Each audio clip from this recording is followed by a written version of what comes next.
5. Let's hear from our favorite CIA agent, John Point Paris. a camera at the Earth from 600 kilometers above the surface. It's pretty mesmerizing. But point it at the Korean Peninsula and you'll see this. South Korea is ablaze, but North Korea is almost totally dark. You've got this little point here for Pyongyang, the capital, but it's mostly a void. The Black Void tells a story of how the 25 million people live in this secretive kingdom of North Korea. But as the sun rises, we get to fill in the details, we get to see more. We get to see cities designed to control. We get to see an unfathomable amount of military installations, many of them burrowed into mountains, where they protect nuclear weapons, where the over 1 million soldiers endlessly prepare for war. There's over 10,000 manned military installations. So air defense, bases, naval sites. Bro, we really fucked this country up. I swear to God. They are literally, they have designed every fucking function of society against what already took place, okay? To ensure that what took place never happens again. It is crazy. Yeah, half of their shit's also underground, no? Like, they have a lot of tunnel systems in North Korea. I wonder why. I wonder why they designed half of their fucking, half of their functions to be underground. I wonder. All that. Same with Iran. It's like the same shit. To Pennsylvania. We see factories, lots of factories. We see these little islands of dense housing, which are the homes of the workers who are assigned here. Oh my God.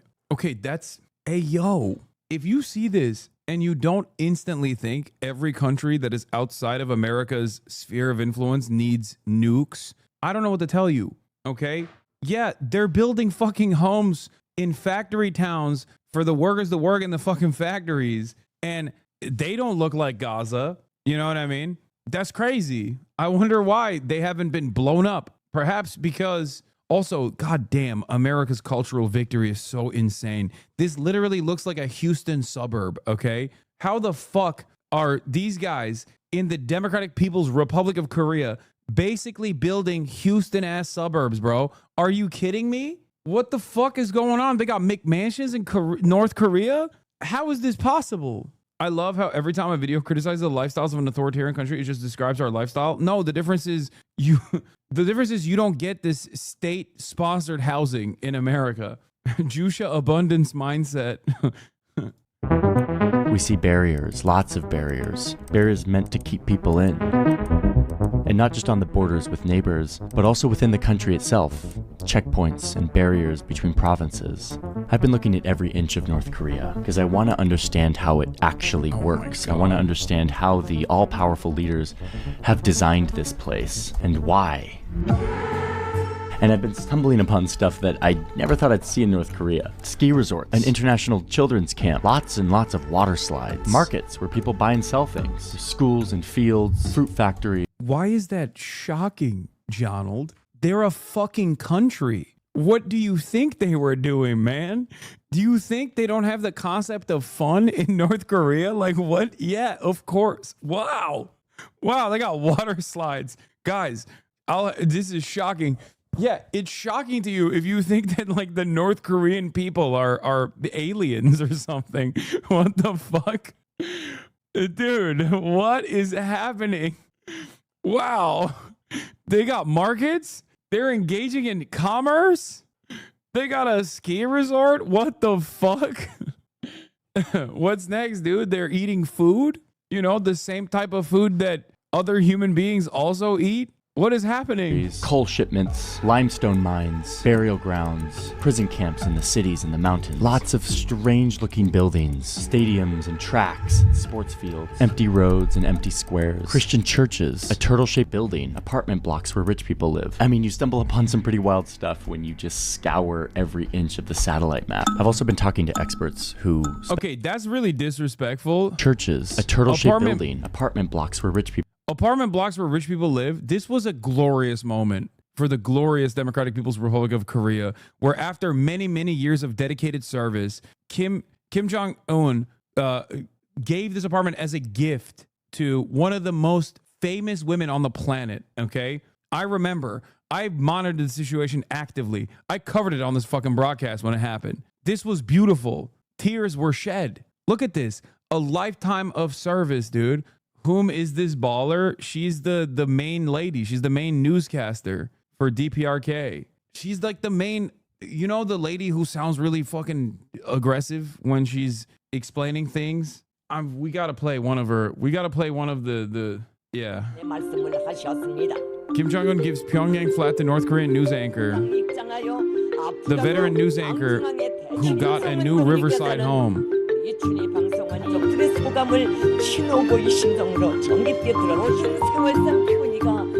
She told state media the Pyongyang flat was just like a hotel.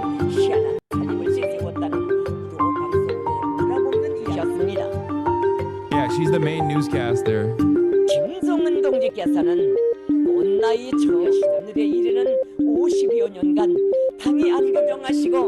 Her family reportedly wept all night in gratitude.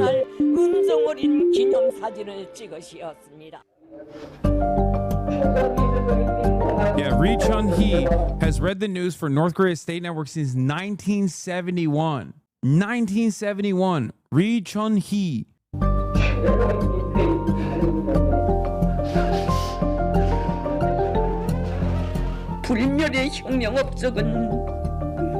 Over her career, she's announced the death of the nation's ruler and its first nuclear weapons test. She's known and sometimes mocked overseas for a passionate tone delivering the news. Yeah, no mockery here, okay? I have great respect for one of my peers. As a newscaster here in the United States of America, newscaster recognized this is, you know, I bow to the real. Like Walter Cronkite is nothing in comparison to her.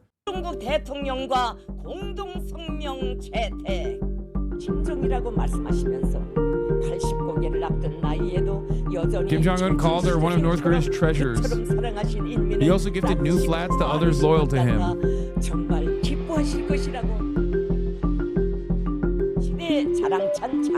The complex was finished ahead of late founder Kim Il-sung's 110th birthday on April 15th.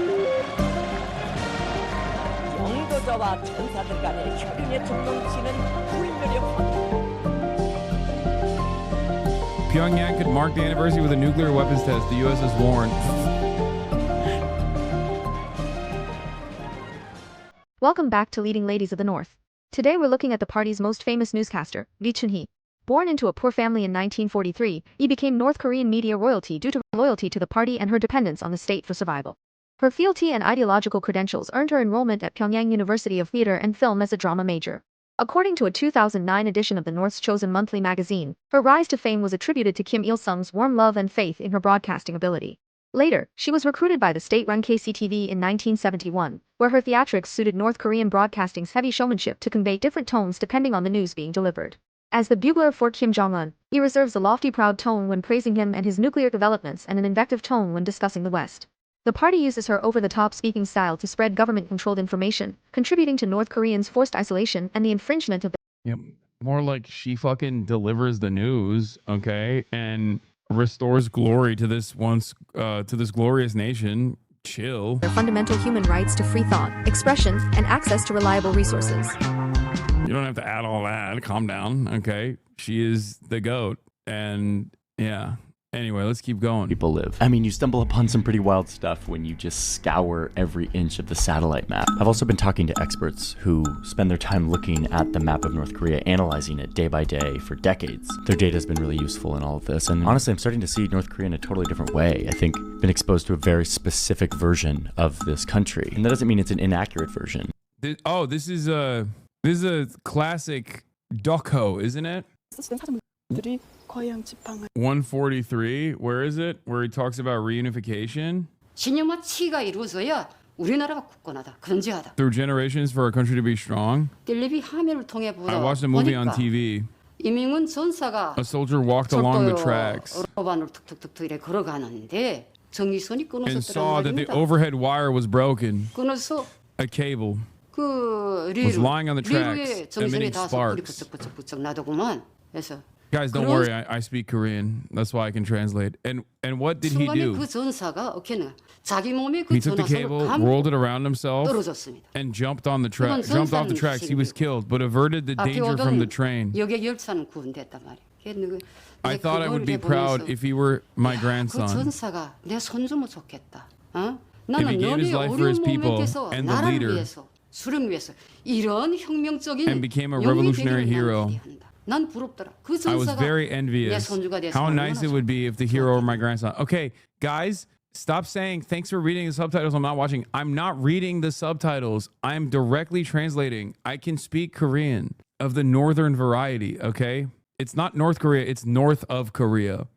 One Korea. Juhyuk. Does the younger generation think about reunification? 네, 그 Yes, we think about 우리 reunification. 지금 인민 경제도 그렇고 해서 유럽 부문에 이거 Also in terms of 이제 economic 통일이 development 되면, possibilities, 통일이 되면 I think 더 the 잘 살 economic 수 있는 possibilities would be 그런 very high. 전망도 있고 그러면 제일 But firstly, the leader and the general 시장님께서 장모님께서 이거 쪽 think of reunification very often too. 문제 우리 대해서 해결 못 하게 If we, the younger generation, don't achieve reunification, then we can't realize the legacy of our leader.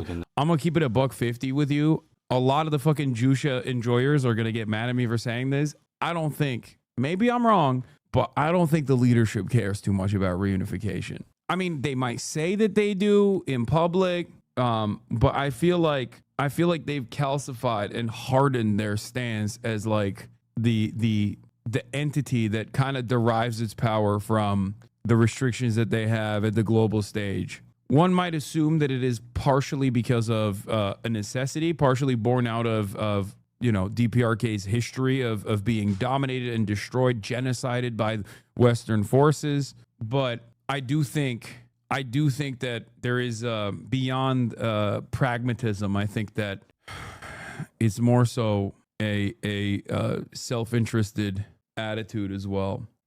I also don't even understand how like a reunification would happen, considering that South Korea is literally a fucking holdover state that is still completely maintained with full-blown American military invasion. It is a captive state that has a fuck ton of American soldiers. It's just like, how would there be any real reunification? Would America peacefully leave? I don't think so. Korea Gate? No. I mean, it is a vassal. It is a vassal state. Why would they do that? I don't know. Because they were one nation, you know.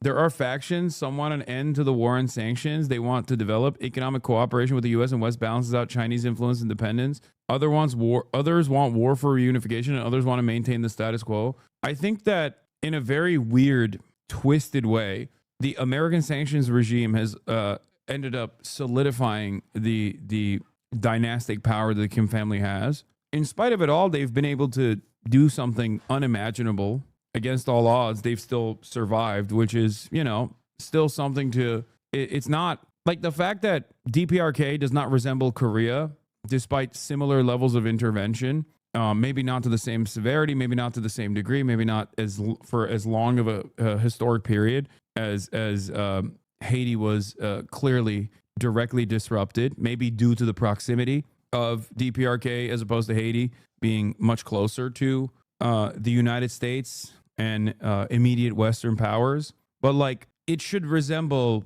Somalia, or it should resemble Haiti, all things considered. They were genocided. So the fact that they still have a independent nation state that's reliant on initially the USSR for redevelopment and all trade, and then now reliant both on Russia and China, the fact that they still exist is crazy. I don't think that word... Wait, what? South Korea has over 20 times the troops as the U.S. If they wanted to, they could easily kick the U.S. troops out. I don't think that word means what you think it means. What? What word? That's so funny. Yeah, easily. South Korea would kick out the U.S. troops. Yeah. Well, Haiti was twice invaded twice by the Americans, and Haiti was president was deposed in 1991 and 2004. Yeah, the only thing that I'm talking about is like, dude, the fucking famine after the dissolution of the USSR was a death sentence. The very fact that there are still people living in North Korea is insane. I don't think we understand. Like, I often will talk about Cuba existing and surviving in spite of the crippling economic sanctions, okay? In direct, close proximity to the United States, the most violent power on the planet. it is pretty crazy that North Korea still exists, let alone has been able to overcome tremendous struggle, tremendous odds. It is fascinating. 말입니다. 이게 제일 우선 가슴이 아프기 때문에 우리가 그걸 생각하고 그러면 이렇게 북한함이 Yeah, most depraved part of the famine was that America put further sanctions on North Korea when it happened. We really are the great Satan. Yeah. At numerous different points in North Korean history, America could have just been like, we're gonna fucking give you aid. We're so sorry. We're coming in with the recognition. That like we really fucked up. We're sorry. We're gonna give you aid. We're gonna allow you to fucking openly work around the globe as like a normal country, and you know, we're gonna help you out. They didn't do that. Like not even to give aid, but to like lift the sanctions alone would probably play a big role in destabilizing DPRK, or at least like the current dynastic political structure of the DPRK. It's kind of crazy. 통일된 후에 뭐 여러 가지 문제가 많이 돼갔죠. 뭐 되는데 전체 인민 대중이 이게 하나로 이렇게 마음이 다 지향하고 이게 결합되게 되면 그거는 힘들지 않다고 생각한단 말입니다. 무슨 핏줄이 같고 언어가 같고 살색과 이건 다 풍습도 같은데 자연히 우리는 한결이기 때문에 이제 통일만 되게 되면 서로 무슨 대항하는 데서 뭐 이런 데서 뭐 오직하거나 뭐 이런 게 없을 것 같아요. 자연히 난 오히려 우리 여기서 우리 아파트에서 저 옆에 아파트 만나는 사람보다 더 반가울 것 같습니다. Okay, he's just talking about we're one people. But it's just one version. Today I want to show you a deeper version. Now the map can't tell us everything, but I'm seeing how it can fill in the blanks in my knowledge of how. If we lift sanctions, does it not just get looted by Kim and his associates? Or is it actually better as a destabilizing force to oust the Kim dynasty? Americans only have one fucking speed, bro. I swear to God. This is literally one speed. I wasn't saying lifting the sanctions as a means to fucking, I don't know, disrupt the North Korean form of governance. I was simply thinking about it on humanitarian grounds with a potential for it to destabilize the dynastic rule that the Kim family has over the DPRK. But immediately Americans have to be like, wait, what's in it for us? maybe through this aid, we could just fucking, I don't know, destroy the Korean government and overthrow it. Otherwise, what if we just give them aid and then what? Kim gets fatter? Like, what's going to happen? What more can he do to loot the aid, chatter? Think about it. He's already fucking fat. What's he going to get? Fatter? What's going to happen? He already loves Gouda cheese, famously. How this country actually works. Broadening my perspective on this most secretive kingdom in our world. So buckle up and let's get ready to look at this map.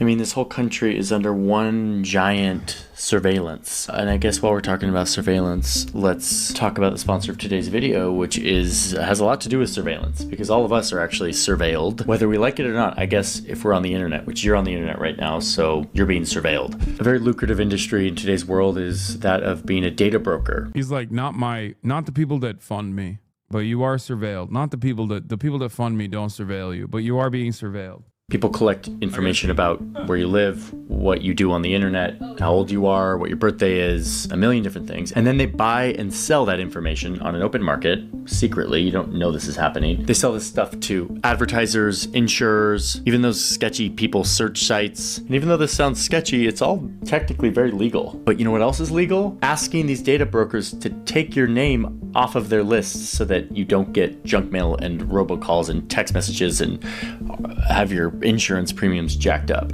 So Incogni is the sponsor of today's video, and that is their entire business. I signed up for Incogni a while back. I gave them permission to act on my behalf to go out and make these requests for me, because there's no way I could actually have the time to do it. A few years ago, I actually tried to do it myself and made a whole video about it and admitted defeat. That was even before Incogni even existed. But now Incogni exists, and so I use them. Here, I'm logging into Incogni to show you. Boom. So, I mean, check this out. They've given me this dashboard where I just get to sit back and watch. Since I started in March of 2023, they have sent out 779 requests to get me off these data broker lists. And of those, 643 have been successful. 643, that's a lot. I mean, you can even see the actual companies that they are requesting to get your name taken off of. There's a lot of them. This has been a very successful thing for me, and that's why I'm a big fan of it, Incogni, and why I love that they come sponsor videos. Incogni just launched this new feature, the Unlimited plan, where you can get removed from any site, data broker or not. So if you want to get in on this, you can use the link in my description, get a big discount. It's incogni.com/Johnny Harris. If you use that link, you support this channel. Like, it's a good thing for me if you do that. And then you also get 60% off this plan. Oh, and I think you have to use the code Johnny Harris at checkout. Don't forget to do that. It may auto-populate, but it may not. Use the link incogni.com/Johnny Harris. Thank you, Incogni, for sponsoring today's video and being a longtime partner of the channel. And with that, let's dive back in to the map.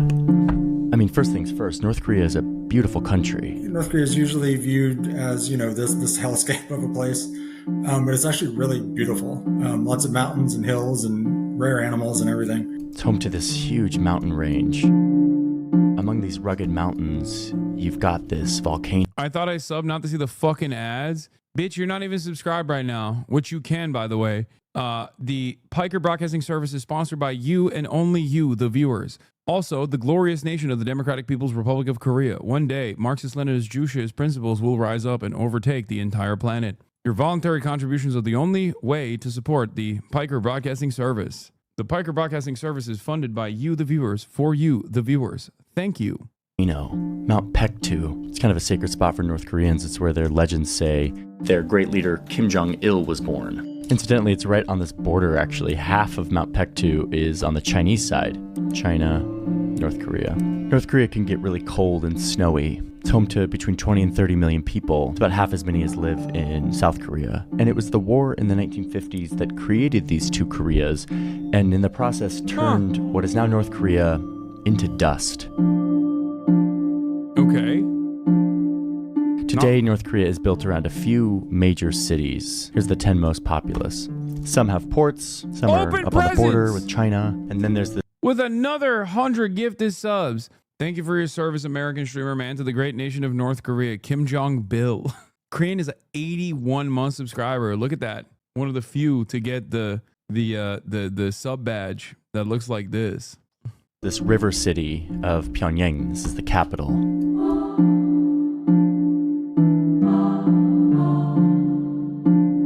A lot of this had to be redesigned from scratch because the country was destroyed in the Korean War. The country itself is designed in line with this North Korean communist ideology of a human body. The great leader is the brain, and then the members of his single-party government represents the nervous system that connects his will to the masses. The masses are the bones and the muscle, the ones who carry out the work of building this country. The country is supposed to act as one, serving the will of the brain, the great leader. And what I'm seeing is that this kind of body configuration allows them to do some pretty unique things. First and foremost, military. Most countries spend between... Bro just described urban planning, city planning, and planning of the state as like a unique entity. I don't understand what's so different. 1 in 4% of their GDP on military. Oh, so like NATO nations. So, you mean like what Trump wants out of fucking Scandinavian countries? Is that what you mean?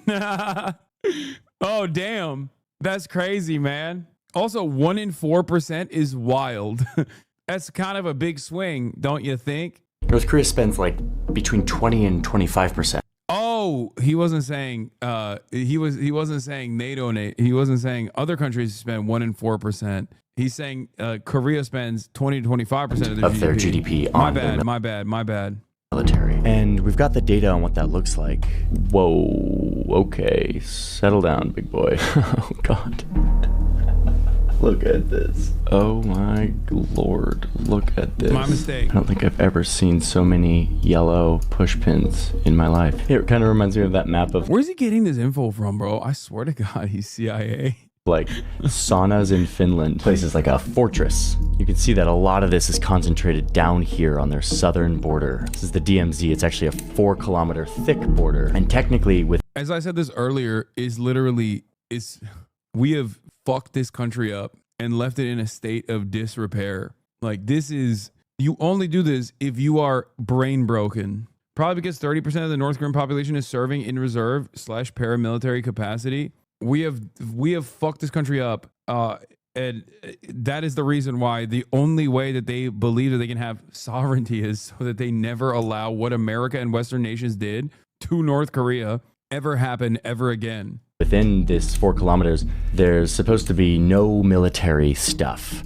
That is, if you don't count the thousands of landmines that are there left over from the Korean War and that North Korea continues to plant. But in terms of weapons, most of it is right here on the border of the DMZ, where North Korea has 900 artillery guns that are aimed right at Seoul, South Korea. In the event of a conflict, these guns could fire 10,000 rounds a minute at South Korea, which would make good on their promise to turn South Korea into a sea of fire, which they often make towards their southerly neighbor. Now, a reminder, it's not just North Korea. If we were mapping American or South Korean military assets, you'd see a lot of those too on the southern side, down here. But we are looking at North Korea right now. Yeah, don't. You got underground bunkers, missile launch sites, nuclear reactors. Why doesn't China help out? Wait, what do you mean? They do. China is responsible for damn near the entirety of trade with North Korea. North Korea and South Korea not reunifying is also kind of good for China as well. I mean, I don't know if China would give a shit or not, ultimately. Clearly, they are perfectly happy with dealing with other countries in their backyard that are vassal states. I mean, look at Japan. You know, China is a major trade partner to Japan. But I think like the way China sees it as a buffer state, DPRK is a buffer state between American ambitions and China. They're not allies. North Korea and China don't trust each other since Korea was aligned with Moscow and still is. Okay, but fucking Moscow is aligned with China. And also, China, what are you talking about? China is their fucking entry point into the world, dude. No, that's not. I don't think you're correct. As far as like North Korea doesn't trust China. China is literally without China, the DPRK has no economy, no commerce. DPRK is calling the shots. China is a small player in the region comparatively. True. True. DPRK is China's Israel? No, that's Pakistan. Pakistan is China's Israel, not DPRK. Airstrips, naval bases. So you've got the thousands of landmines. And of course, this little pavilion where soldiers from both sides stand meters apart. This is where the countries have their diplomatic talks. You've got 1,000 observation posts, 300 checkpoints and roadblocks, tons of military facilities that support the soldiers here. And then, of course, tunnels. Man, you're going to see a lot of underground stuff here. North Korea is covered with... No. Actually, I take it back. China is the Democratic People's Republic of Korea's Israel. Actually, first ever. We're the vassal state, an extension of Korean imperialism, is far greater as an economic engine and a military superpower than the DPRK is. Yes, they are at the table. Turkey is the table. DPRK at the table. China, little partner at the table to DPRK. These things, and this is just the ones we know of. One explanation for these tunnels is that during the Korean War, this country was basically flattened. Almost every building was turned to dust by American bombs. So a huge part of the North Korean psyche is this paranoid fear of air power. They designed their defense strategy to be ready for if that ever happens again.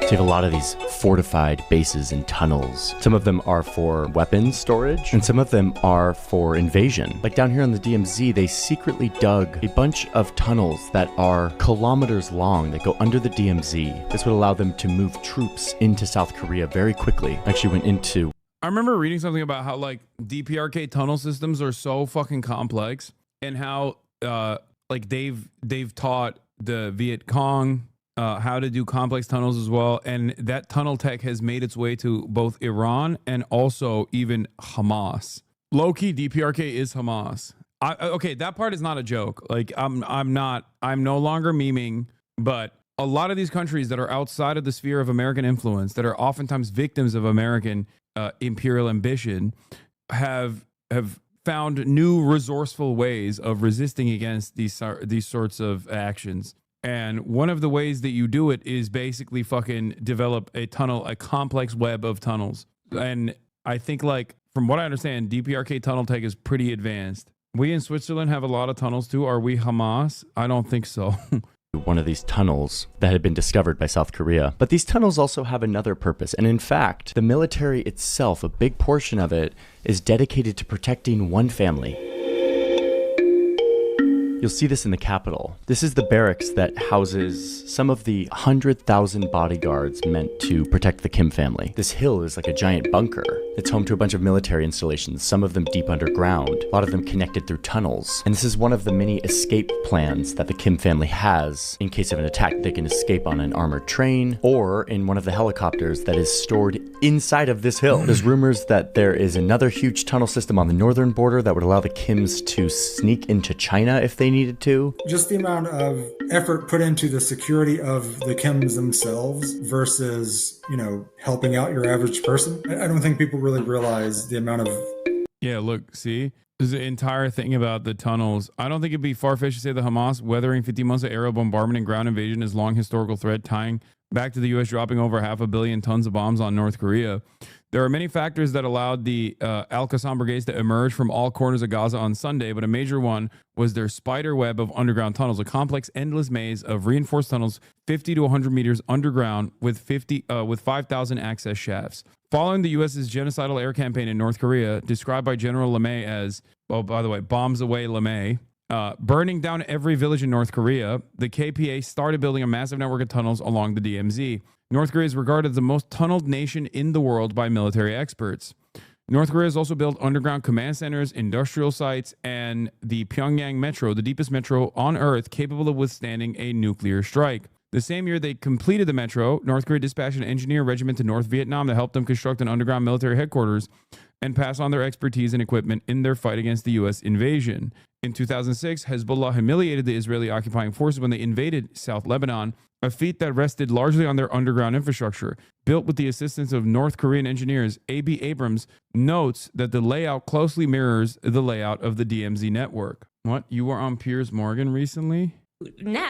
Dude, come on. Dude, don't fucking... Really, dude? You're gonna say Hen Mazik, that fucking Hosberus piece of shit? Get the... Come on, man. Fuck you, okay? Calm down. Jesus Christ. Yeah, me, bizarro me, if I was fucking evil and lame. The effectiveness of Hezbollah's tight security network in southern Lebanon, its emphasis on using complex and often extremely deep underground tunnel and bunker networks to move troops, store munitions, and infiltrate enemy territory safe from detection or air attacks, and more recently its deployment of vast arsenals of rocket artillery and ballistic missiles, all closely reflect not only Korean influences, but active Korean assistance. KPA advisor reportedly assisted Hezbollah in building the complex tunnel infrastructure deemed key to its success in 2006. And Israel's discoveries since then of infiltration tunnels under its own territory meant for wartime penetration were highly reminiscent of those discovered by South Korea coming from the DPRK. It is notable that the layout of the tunnel network in southern Lebanon closely mirrors that on the northern side of the inter-Korean demilitarized zone. To provide some indication of how extensive and well-fortified the Korean-built tunnel and bunker network in southern Lebanon was, the region south of the Litani River alone was thought to have 600 ammunition and weapons bunkers, 8 or more meters underground, alongside better fortified command bunkers constructed to a depth of 40 meters using poured concrete. These were not as deep as those in Korea itself, designed to withstand multiple American nuclear strikes, but were still sufficient to weather anything in Israel's arsenal or any known non-nuclear bunker buster in service in the Western Bloc at the time. The network built in southern Lebanon was 25 kilometers long. Western analysts also believe that North Korean engineers have been valuable advisors to Iran in the construction of their underground facilities. You can see one of them here. Some even believe that the North Koreans had a direct role in the construction of Eagle 44 and, you might recognize this name, Fordal. One of the most notable types of RPG ammunition used by Hamas is the F-7 HE frag rocket produced by North Korea. Palestinians in Gaza have a long history with working with tunnels dating back to the 80s due to the blockade, but the scope, design, and purpose has drastically expanded since then. The first official tunnel operation against the Israeli occupying force would be conducted in 2001. Latest designs are bunker buster resistant, using a combination of poured concrete, arches, sandbags, and blast doors to fortify the soft sand and clay. Hamas tunnel pictured on the left and North Korean tunnel pictured on the right. Bro, the fact that Hamas is also able to do this under a fucking insane blockade implemented by Israel makes it so much more impressive. Because like the DPRK is doing this despite crippling sanctions and whatnot, but it's a fucking nation state. Okay, it has like some semblance of sovereignty. Gaza does not have that semblance of sovereignty. There are lots of unanswered questions as to just how significant Iranian and Lebanese aid to Hamas was leading up to the Al-Aqsa flood, but I don't think it'd be crazy to say that they at the very least received designs and technical knowledge from them as they did with weapons. North Korea has been intervening on American aggression for decades on the down low. In turn, the U.S., Israel, and South Korea have been training for tunnel warfare for years, but no modern army has dared to actually do it. Israel did the tunnels in Gaza. They were talking about Iran. No, that's not true. No, there are some tunnels that obviously Israel designed, like the ones underneath the fucking Al Shifa hospital. But the complex web of tunnels that exist under the Gaza Strip were not fucking all created by Israel. What are you talking about? But this tunnel that we're talking about, like this underground, this is not a tunnel, this is an underground facility, was in Iran. It's not even crazy because like the ingenuity required is immense. It's fucking nuts that they were able to do this under constant surveillance. Security infrastructure that they have. But it's not all underground. The country is littered with 1,500 guns and missiles that are meant for shooting down aircraft. A third of those, by the way, are concentrated around Pyongyang, the capital. Like, look at this one. Pretty funky looking from above. Here in the middle of this field, you've got the Air Force. The Air Force is one of their larger military branches. And then you've got their Navy, which has a bunch of submarines. A lot of them not totally operable, experts think. But in a recent video we made on submarines, we calculated at least 36 operable submarines hanging out in bases like this. Now look at their missile sites. Missiles, rockets, nuclear weapons are a big deal for this regime, and especially the most recent leader, who, as you can see from this graph, has really ramped up the testing of all of this. These missiles have all kinds of different ranges, but the longest ones can go 12,000 kilometers away. I mean, that puts a lot of the world in range, including the United States. Many of those are up here in these mountain bases where they store these missiles and where they can launch them. But lately, they've also been trying to send up non-weapons into space. Ambitious. This launch pad is where, over the last couple of years, they've tried to put satellites up into space. It's put a satellite in orbit. There's only about 11 or 12 countries around the world that have ever put a satellite in orbit. The military is core to keeping the Kims in power, which is why they often show it off. I love this video from The Guardian. The military is also key to fucking farming aura. They farm aura extra hard, brother. Don't you think it's equally impressive how North Korea acquired nukes? Yeah, that too, for sure.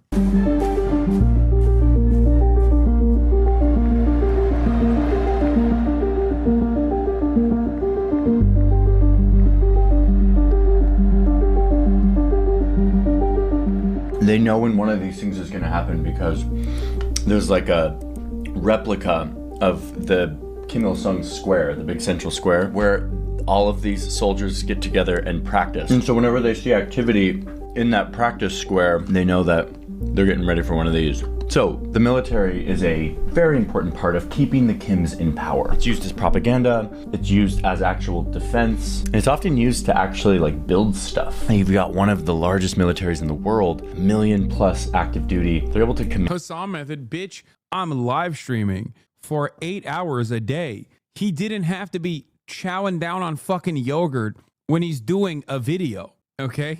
There is a difference between me eating while I'm live streaming versus him eating deliberately while he's filming this video. You think he didn't have time to just like suck down the yogurt and then fucking speak? Man, that to do all sorts of projects, including construction projects, which we're going to look at. One thing you'll see a lot of in North Korea is fences, and not to necessarily keep people from coming in, but more so to keep people from going out. They've spent years building a fence around the entire perimeter of the country, at least 1,400 kilometers, bordering China alone. Here's all the security outposts. I mean, this fencing goes through all kinds of terrain, including dug into the beach. And a lot of this was built recently, as more and more people have been trying to escape. And then within the country itself, there are barriers that control people's movement. The country has checkpoints at the province borders to make sure people aren't moving around without permission. So yeah, a lot of people can't get out of North Korea, but some can. In fact, there's a whole network of IT professionals, North Korean like engineers, who interview for Western tech jobs, get hired, and then pass money and information back to the North Korean regime, all without their employer knowing it. Okay, I'm about to try to conduct a job interview for the first time in my life. I reached out to David Wensky, a senior software engineer, and he responded to me 3 hours after I reached out, but I'm not actually hiring anybody. Oh my God, yet another one of these fucking fake job listings, bro. It turns out all of you chatters that have been fucking trying to get hired by these IT companies were simply getting honeypotted by these fucking losers that are trying to catch North Korean IT professionals for a YouTube video, okay? And I don't think David Wensky is actually who he says he is. This is a big rabbit hole that is very juicy, and my colleague Christoph went down that rabbit hole in a new video that's live right now over on his channel. His show is called Tunnel Vision. It is very good, and this story about IT espionage and money funneling back to North Korea is incredibly wild, how deep Christoph was able to get. So you should go check that out. The link is in the description. Okay, so a lot of this stuff probably isn't that surprising to you. This is the kind of stuff we see on the news, the stuff that gets covered a lot, the military, the missiles, the control. But now I want to get to the part of this country that really led me to this video in the first place, which is the stuff that we don't see very often, to try to expand my understanding of what it is like to live in North Korea. What is life like in these cities, out here in the rural areas? How do they make stuff? Where do they get their food? Entertainment, community. Turns out that between defector testimony, state news, and the satellite map, you can actually learn a lot about this stuff.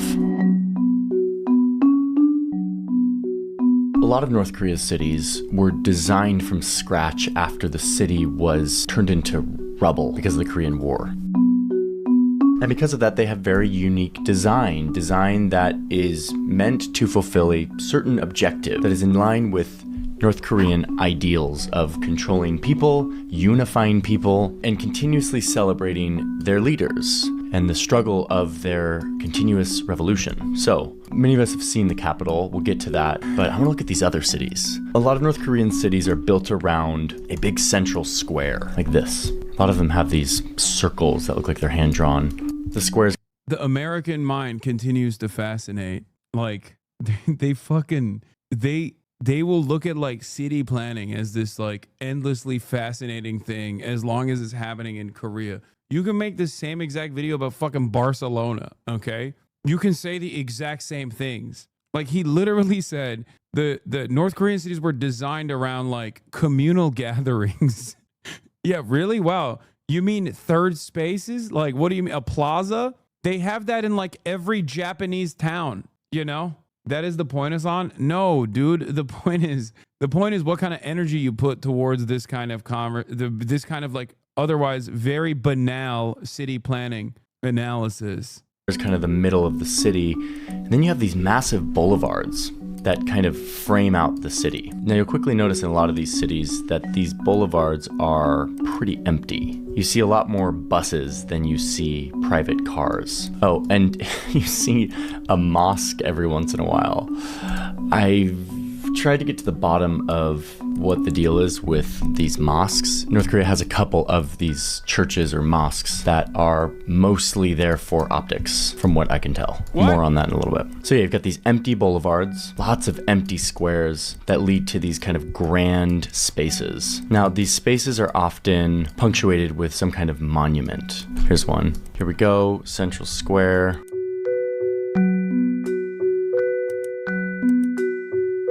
I mean, we can go back in time too and sort of look at the historical imagery. Huge boulevards, often very empty. Oh, boom, look, someone's visiting. So when you see people, you often see them in huge groups like this. At least that's what I've noticed from above. When there's people, there's a lot of them and they're all very close. But oftentimes this stuff is empty. Oh, look, here's a bunch of people lined up in near perfect geometry on this square. Every major city has a stadium. Now, some of these are in kind of bad shape, but some are really nice. Sports is a big deal in North Korea. Some of the sports that are popular in North Korea, they do very well. So they're definitely, in some areas, sort of hitting above their weight, I think. Though defectors do report that sometimes a stadium like this one in particular has been used for public executions or public shamings. A big part of the control regime in North Korea is to publicly punish to keep people in line. Okay, and then recently the government declared that every city needs to have one of these. Check this out. There are around 170 of these traffic parks, and these are new, but these are very important to North Korean cities. Remember all those empty streets? Like, most people don't own cars in North Korea. They go on buses. But recently that's kind of changing. There's even a car company that puts together like kit cars and sells them in North Korea. They're one of the few companies that actually advertise. And so because of that, there is more traffic in residential areas, which has led to more accidents for kids who are not used to dealing with cars. So this was an initiative to teach kids the rules of traffic to promote public safety for children. One thing that's going on. Okay, so those are some of the design patterns and kind of common ingredients in a North Korean city. But let me show you some specific... I love that he literally said, this is a stadium for football, which is strange. Okay, they're hitting above their weight class by playing organized sports at a professional level inside of their fucking country. And then he quickly was just like, and they also execute people, I heard. This is actually kind of a cool video because in spite of Johnny Harris's like seasoning with the spooky music and the overall sentiment demonstrated that's like very skeptical of like Korean existence, there's still a lot that's like fascinating about a country, especially if you know the history and what North Korea has experienced overall. Like, it kind of comes across as like flexing their accomplishments almost. So your takeaway could be dramatically different from the average American liberal watching this. The average American liberal is like shocked. They're like, ooh, they're scarily teaching children how to drive cars. That's creepy. Versus, like, if you're a little bit aware of what they have gone through, you're like, that's kind of remarkable that they have all of this. Specific cities, because as we do that, you start to see how this country works, how its economy works. Hamhung is one of their bigger cities. You've got your standard big, giant, empty squares with statues of the leaders. But this is actually a big economic hub for chemicals. Here's an area that some experts believe is a chemical facility where they actually store this stuff underground. Remember how they love to put everything underground to protect it? These little white dots sort of represent that there is something buried there, and potentially chemical weapons or other sensitive chemicals that they don't want the world to know about. See these big industrial facilities. They make a lot of chemicals like fertilizer, pesticides. It's home to this pretty wild-looking amusement park. I don't know what is going on with these slides. Now, I've never seen it full of people, even when I go to a weekday in the summer. But I want to show you this one factory. This is a really important building in North Korea because this is a water park, but also, is it really? I've never seen, out of these two different satellite images, I've never seen people at the water park, so maybe it's actually not a water park, but they're doing water torture at the park. Yeah, perhaps it's a place that is used for public executions. It's where they make vinylon. Vinylon is a fabric that you can make not with wool or cotton, but with coal and limestone, which is something they have a lot of in North Korea. So as a part of the push for self-reliance, North Korea produces this synthetic material called vinylon. They use it for uniforms.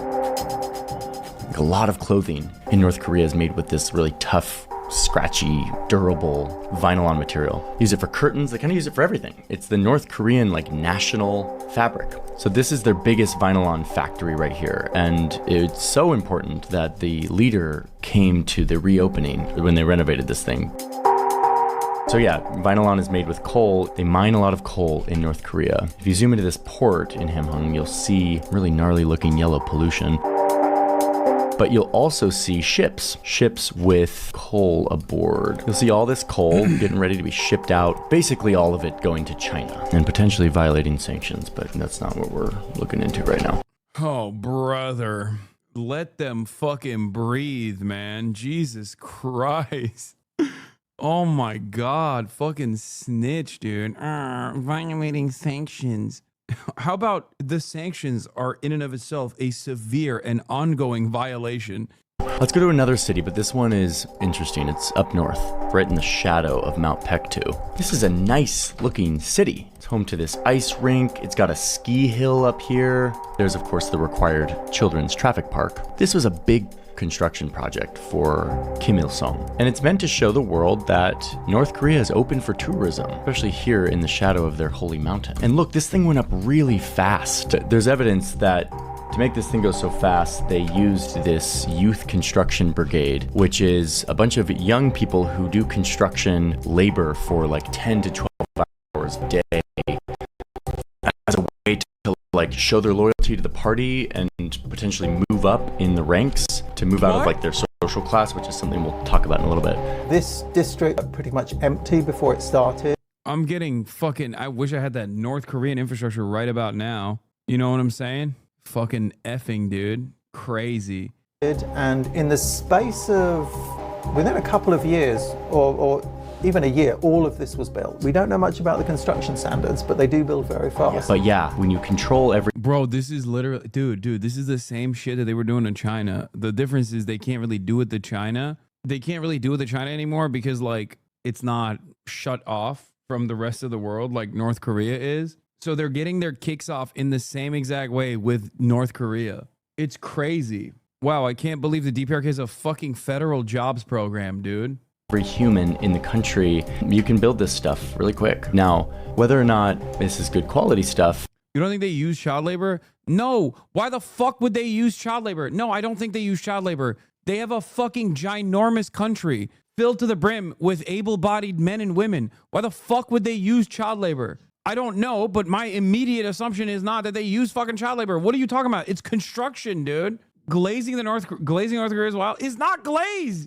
Think critically. What would be the reason as to why? Okay, once again, what would be the reason as to why they would use child labor? Child labor is often utilized in countries where there is a profit incentive in mind. Okay, are children more capable builders? Why would they use child labor if they are, even if you were to assume that North Korea is this despotic, dynastic, authoritarian, military rule, right? And they have the capacity to, at gunpoint, make adults build shit. Why the fuck would they use children? Why would children? Just think, like, within the logical confines of the system that Johnny Harris is developing here, okay? Think within his own logical framework.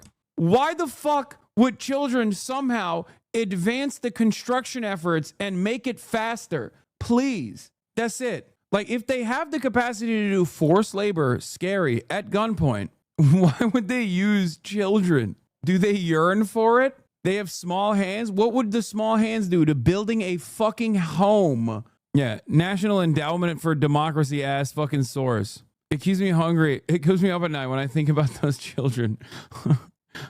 Hungry children suffering in the cold. Bro, talking like the U.S. doesn't do child labor. The United States does child labor because it's profit focused. If the United States had the capacity to, as they are suggesting that they do in North Korea, make adults at gunpoint work at the fucking factories, I'm sure they would rather use adult slaves rather than child slaves, don't you think? Is another question. Like, I've seen videos of some of these houses in the mountains that like have ice on the inside of the window. So we're not sure if this is, you know, good construction, but boy, they're building stuff fast.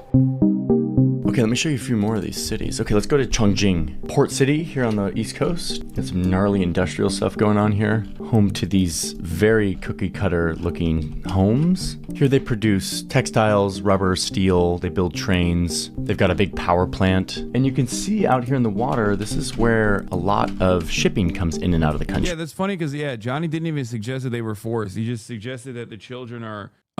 the children have this upward social mobility within the North Korean class structure, which I'm sure he will get to in a second. They have the opportunity for class advancement in North Korea, and that's why they fucking work in these as children. They work in these conditions. even though there's plenty of fucking adults. Like, all of the jobs are controlled by the government. Why would the government go, you know what? We don't want able-bodied men and women working on the construction sites. We want children, okay? We want children to work at these construction sites, teenagers to work at these construction sites, because somehow they're better and more equipped and faster at building houses. I still don't understand why not both. Oh my God. If you are going to apply child labor to a fucking, to an industry, I don't think construction would be the one that they would be working in. They would probably be working in, like, I don't know, textile or something, okay? Like something where their tiny hands can be put to better use than motherfucking picking heavy things up. It doesn't make logical sense to use children at a construction site. Look at all these vessels. I mean, not a lot relative to most countries, but, you know, got all this gnarly industrial stuff doing steel. You can see that they're shipping stuff out. There's coal, some of these minerals, a lot of mining happening. My point is, child labor is not skilled labor, also is not equipped, like physically equipped to do the kind of labor necessary to build a home. So it's not, there's no reason to do this in a country where the government controls all aspects of labor. Like, I think they would have better use putting adults into this expedited construction scheme. And I've described this while not giving any charitability to North Korea whatsoever. I even said, even if what the suggestion is true, that there's like forced labor and stuff happening, why the fuck would they force children to make these houses?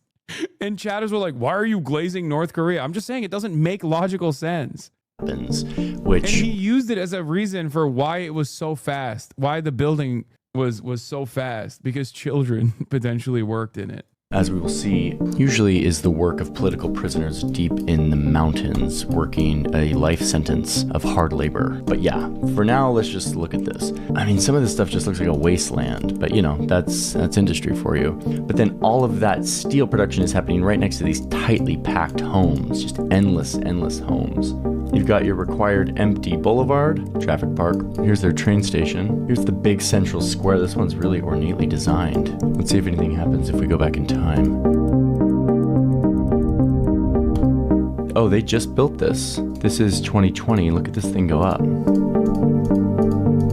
Yeah, you can see the little dots that they're building. Those are children. They put those kids to work again, dude.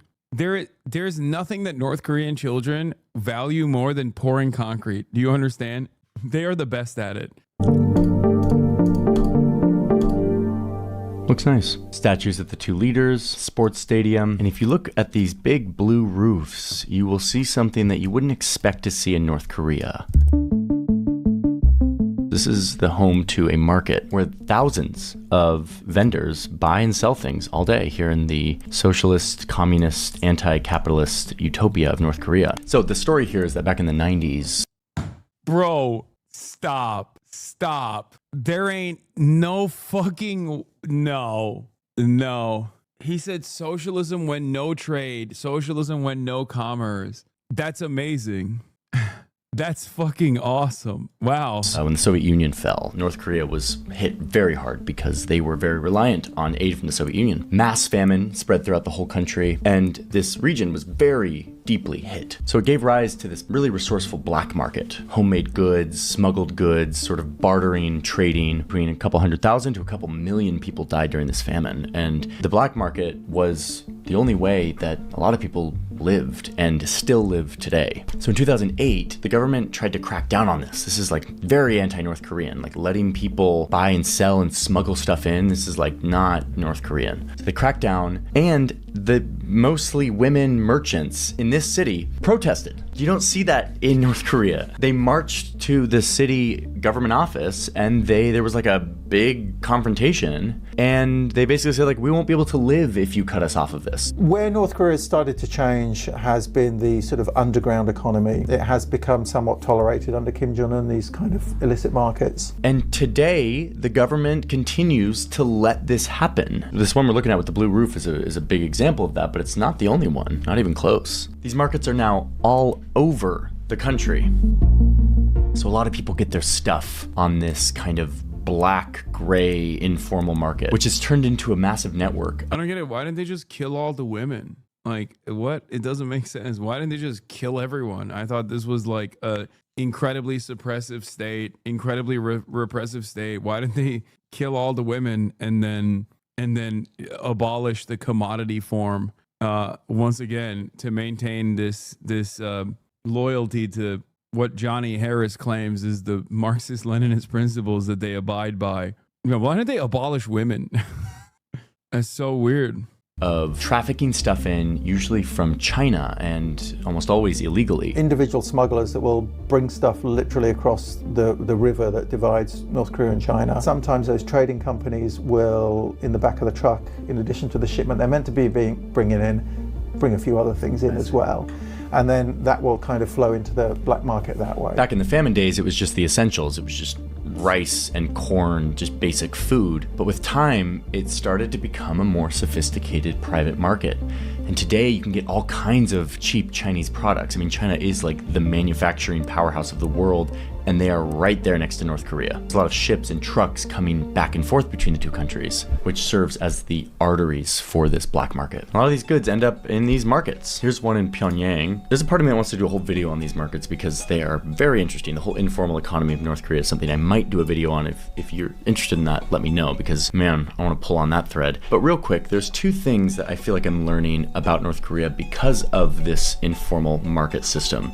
Number one, North Korea's very survival is thanks to the presence of China. China, this massive manufacturer, rapidly developing country, is a lifeline for North Korea, both in the formal trade. I don't understand why he's saying it's a black market while simultaneously pointing to government-sanctioned, government-built, possibly by children, child laborers, market facilities in every town across the country. Like, I feel like if it's a black market, doesn't that imply that it's being done without government supervision? Like, it just kind of, at what point does a black market turn into a market? Do you think they got Labubu? Oh, I know they got Labubu, bro. I know they got Labubus in North Korea. They probably got more Labubus than we do. As well as the informal black market. And the second thing that this kind of confirms for me is just how much the centrally planned communist government does not work. It does not actually work to allocate. Same bogus sources for the market stuff. Daily NK, North Korea's Sunan market site, major investigation into embezzlement by local official. Oh, all of these, a lot of the fucking North Korean papers are just like, whatever. Goods and services to the people. This country would not be able to survive without the black market. So in addition to China, the black market is the only way that a lot of North Koreans survive. But you can see how risky this can become, these informal markets, because the regime only works because it controls every aspect of people's lives. So these black markets are relinquishing some of that control. So every once in a while they crack down, they go in, they like break up the markets, they make sure to extract fees, they make sure that this doesn't get too out of control. Anyway, the markets are endless. Yeah, they might get swept away with the light of capitalism. This literally feels like 80s propaganda against the USSR. If only they knew the thrill of commerce like this, they would see the light of capitalism, and the Korean government hates that. They're so fearful. Fascinating. One other thing you see in Chongjing is up here. This is a prison camp. Prison camps always have economic activity attached to them. And further up the valley, you've got... Unlike the American facilities that also have economic activity attached to them, but American style, which is why that's cool and fine. Very different things happening. That's the different, burgers, guns, freedom, bald eagle scream, America. This re-education camp deep in the valley for anyone who shows disloyalty to the regime. This one's for just over 1,000 men who don't live in these homes. That's for like the officials. They live within these walls and they spend their time mining copper and iron, cutting logs, making bricks, and farming. This is where we should talk about the prison camps, because this one that we just saw in the city, there's a lot of those. They exist in cities. Some are just typical prisons. Some are re-education camps. But there are way bigger ones, and they're up in the mountains. And they represent what I see as the most egregious version of North Korea's many human rights abuses. What's happening inside of these shapes is some of the worst stuff we can imagine. This is pretty upsetting stuff. I'm not going to go into like super detail, but let me just show you these 4 major prison camps, where they are, what they have inside of them, and who gets sent to them and why. He just like menacingly keeps zooming in and out. Dude, just zoom in, man. Just show me the scary human rights abuses that happen in North Korean prisons that seemingly don't happen in American prisons, even though we have the largest prisoner density on the planet. Well, I think maybe CCOT now might actually... CCOT, our foreign slave labor colony that we are using to send our immigrants to, might have actually overtaken America on the prisoner density number. But... and how and everything we know. You get sent to a prison camp for kind of anything. If you show any rebellion or disrespect to the party or the leader. Ain't no way CCOT holds over 6 million prisoners? No, prisoner density per capita. I'm saying that America has the highest percentage of prisoners per capita, as opposed to, I think it's El Salvador now because of CCOT, which I guess we could technically say is also American, since we're using it as well as our proxy prison. If you're a public official who messed something up, you get sent to one of these. Just being accused of wrong thinking can get you sent to one. And it's not just you and your family, it is also your children and your grandchildren that aren't even born yet. This system detains multiple generations of someone they've deemed a political prisoner. Now, officially, none of this exists. North Korea laughably says that they do not have any such political prison system, but here they are. There's actually around 700 penal facilities. Okay, now that goes from short-term detention sites, that you're there for a weekend, to those massive, 50,000 people concentration camp style sites. And they have these names like Camp 14, Camp 11, and they're often on these huge tracts of land. Here's one up in the north. These videos never end up comparing other countries deemed bad countries, foreign adversaries, to America, because the purpose of this video is to make you leave the video with the underlying notion that things might be really bad in America, but at least we're not North Korea. The moment that you flip the script and start talking about, haha, I was actually referencing America, is the moment where everyone will tap out of the video and go, you fucking piece of shit, how dare you say this? I know this from my own personal experience because I do this all the time, where I say, like, these are human rights abuses, okay? Which, yeah, of course they are. But the moment that I talk about like the very same, sometimes exact same human rights abuses taking place in the United States of America, Americans fucking blow a gasket, okay? They fucking short circuit. They go, what? No. They're doing it Korean style over there, which is so much worse. It's like we're deep in the mountains here. Like, look at this. This is the prison camp. There are guard posts and fences. Some of these aren't completely fenced in 100%, but like, if you look closely, you will see fences here cut into this forest. If you look real close, you can see a guard post. And within these camps, not just adults, you've got a lot of children. Many of them were born in the camp. They know nothing different. What? And what you'll see inside these prison camps is a lot of economic, productive activity being done through forced hard labor. So like up here, you've got this coal mine. That's a big one. That's one of the reasons all of this stuff's in the mountains. Then you have a lot of farmland up here as well. Livestock. There's even a distillery here, maybe making some kind of hard alcohol to be shipped to Pyongyang. You've got a factory here. You've got a school, probably for the guards' children. The children in these camps are made to work from the time they are 4 to 6 years old. And the work hours are 10 to 12 hours long for everyone in this camp. Unpaid, forced prison labor. The conditions are horrific. Okay, this I don't know and don't think is true. I think this is just a heavy speculation. What? There's children in the prison camps They're born in the prison camps. They don't know anything other than the prison camps, and they're working at the age of 4 in the prison camp. Doing what? Google Gaga business? Like, what the fuck can a 4-year-old do in terms of labor? Like, this is the moment where like things that were kind of true turn into just like completely made up, hyper embellished shit. It's like Kim Jong-un shot his uncle in a piece of artillery into a pit where there were dogs, and then the dogs ate the fucking uncle, and then a week later the uncle is actually alive, and they're like, oops, I guess that didn't happen. Like, it's shit like that. Like, it's bad enough as it is. The conditions are not great. You don't have to fucking, I don't know, Yanmi Park it. What the fuck? 4-year-olds are doing 10-hour shifts at the coal mine is a wild thing to say. He's not using any source for anything. No, some of the sources are like fucking National Endowment of Democracy type beat, but, or like North Korea Daily, you know, like CIA newspapers, shit like that. He's not using any sources for anything. Bro's making up 90% of this video with Google Earth. Like, the blue roof markets exist all across Southeast Asia.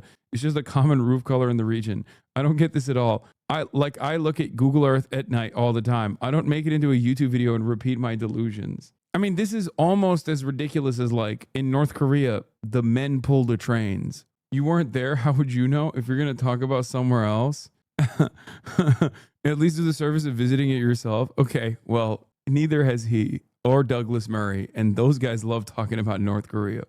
People are on the verge of starving and often have to fight for resources. But you'll also see that even within these prison camps, it kind of feels like a North Korean city. It's like a little microcosm, a little mini version of the North Korean cities. Like, look, you've got a central square. Defectors who escaped, tell them, thousands of them. Yeah, dude. Listen, I'm not discounting the firsthand testimony of defectors. There's a lot of valuable information that you can derive out of it. And then there's a lot of people who openly, other defectors, will say that they embellished as a direct consequence of the monetary incentive associated with openly embellishing about the conditions of North Korea. Yeonmi Park is one of the greatest examples of a North Korean defector, okay? She also is one of the funniest memes of all time. She is literally used as a template for making shit up about a country, or sometimes saying the truth about America, but with the North Korean seasoning. Like, Yeonmi Park is such a fabulous that other defectors have literally been like, she's out of her fucking mind. She's just making shit up. Okay.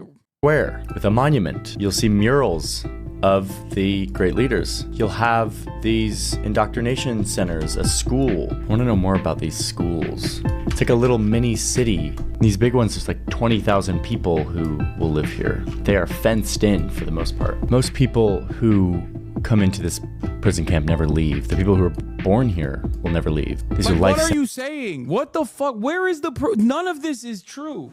I don't think. Like, he's just looking at a fucking Google map and is like summarizing something that like a defector most likely made up. What do you mean? There's look, I'm sorry. After someone in all sincerity tells me that a 4-year-old is born in a fucking prison facility and is working 10 to 12 hours, it is very difficult for me to take them seriously after that point.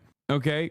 Like, you can zoom in and out of a Google Maps thing all day, every day. That's not offering you additional credibility after you said something so unimaginable, so insane, that defies all fucking logic. What are you saying? They have to hand massage a cow for their leader to take. The wildest and most obvious made-up stuff comes from her YouTube channel, where she really just seems to be making all of this stuff up completely on the fly. If you be sarcastic, especially about the leader and the party, not only yourself going to be executed, the 3 generations of your family going to be executed and sent to political prison camps with you. North Korea sucks. Right, this country that has been a non-stop occupation by... I know he has sources in the description. They're all like fucking North Korea Daily. Like, even Western outlets are unfortunately unreliable when it comes to like understanding what the fuck is going on in North Korea. I don't know if you guys know this, but I have 2 very good friends from Australia who quite literally made a documentary about exactly this, okay? This thing that we're currently watching, which is that there is an entire industry designed around like the very limited amount of information that's readily available about North Korea, and how it's propped up by state departments that are invested in like constantly fucking talking about how terrifying North Korea is. Their names are Boy Boy and I Did a Thing, and they went to fucking North Korea to get a haircut. If you recall, the documentary is called Haircut. But your sources are all perfectly valid and true. I'm not even fucking sourcing this off of anything beyond what I've read and also what I have literally heard from people that went to fucking North Korea. Oh my God. Not to get all fucking Douglas Murray with it, but given that there are severe limitations and also a lot of interest in making shit up, it's very difficult to get a accurate assessment of the things that are happening. Now, having said that, the reason why I fucking mentioned this is because of the fact that, like I said, the Haircut documentary is quite literally about this, about how Western media makes shit up. The fucking North Korea, some of it is really silly. Yeah, defectors fear impact of mounting skepticism of accounts told by celebrated North Korean escapee. Other defectors said you're fucking the bag up because you've made things up in such a spectacular fashion that, like, you know, you're ruining this market. You went way too hard, dude. Why is it always the neckbeard guys who pick a female creator to obsess to hate on? It's so E with you. Wait, what? Are you saying my criticism of famed propagandist who notoriously makes shit up, such that other defectors literally have called her out, is equivalent to like hyper focusing on a woman misogynistically? What the fuck? Can you show evidence of her making things up? Yeah, like things that she says in this video, but most famously when she fucking says in North Korea, men pull the trains. This is physically impossible. Okay? Yeah. Were they eating them raw? Sometimes if you find the skin, you do, but they do find some like fire and roast them. So they were excited to find a rat to eat. Yeah, so they were catching them with their hands. Yeah. Were they eating them raw? First Japan and then now America. They're definitely spending all of their resources on the joke police. North Korea blows, man. Parents cannot feed their children. We give them mud because children are so hungry. And when you eat mud, you die in 10 days. You cannot go to the bathroom. Sometimes even I get a little carried away. I see some mud, sometimes it has that perfect consistency, you know? And I start eating a little bit of it, but then I remember what Yeonmi Park said. I remember that, I think of it, and then I... Bro, my mom does that shit when she talks about growing up in Vietnam during the war. So you're born in North Korea. Yeah. Are you going there on the next tour? They don't do comedy shows there, do you? I think that's the thing. Like in North Korea, I knew about comedy, but in comedy, they have to glorify the dictators. So I was like so shocked. In America, people can make fun of everything. Yeah. Or themselves or anything. Yeah. Well, there's a dinner that they have every year where you make fun of the president. And the president has to be there and then get made fun of in front of everybody. They don't get executed. You know that? Yeah. Crazy. Wow. So you're born... God forbid a Korean woman has a hobby, dude. Instead of focusing on this girl, how about we actually see if we can disprove the comment about children growing up as generational prisoners? Okay, in North Korea, children are actually nuclear scientists because they have the most brilliant fucking children of all time. After all, North Korea has a nuclear program. And the only reason why they got this nuclear program is because the children are brilliant nuclear physicists. Can you disprove this insane claim that I made up just now? No, you can't, because I can't disprove something that you just fucking made up. What do you mean? Yeah, they got baby nukes. Babies are making nukes. Sometimes you have to think critically and go, well, that doesn't really make a lot of sense, does it? What the fuck? Nice deflection? This is not deflection. The amount of effort required to maintain a penal state such as this one is insurmountable, okay? This is a big fucking country. Like, what are we talking about? The fuck? This is why we need to blow up Iran. Somehow, yes. Also true. Wow. Spoken like a true State Department employee.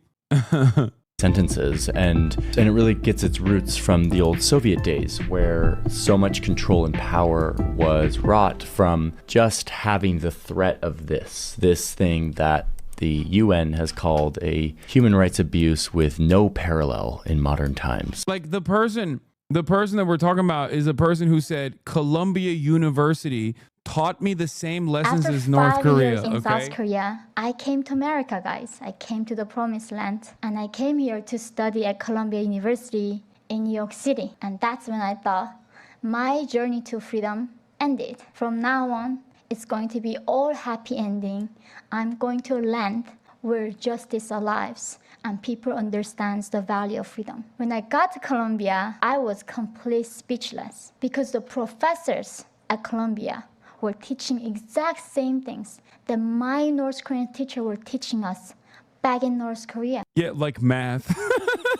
Just why is she kind of bad though? That's like half of the fucking the half of the purpose here. Yeah, they were teaching biology, which is weird. I didn't understand. Yeah. And I was thinking, how is this possible?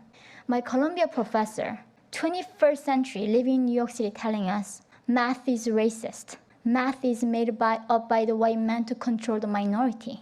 After 5 years in South Korea, In North Korea, they're teaching tricknology. The white man invented tricknology.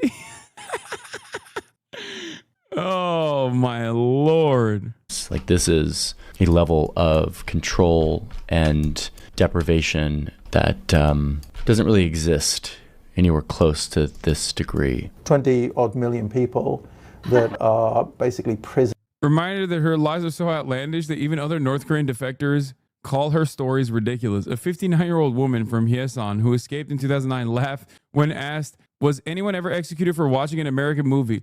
How can you be executed for watching an American film? It sounds ridiculous even saying it. That has never happened before. I go to church with around 350 defectors, and you ask any of them, and they will say exactly the same thing, she told us over the phone from South Korea.